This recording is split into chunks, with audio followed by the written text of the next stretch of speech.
Alright, mashallah. So here we have some chicken and a Boston pear, green pear, and a peach. That's gonna roast with it, so the juices make it nice and good.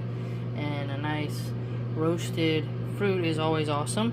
I have marinated this in ground allspice, ground ginger, ground white pepper, cinnamon, and smoked paprika with some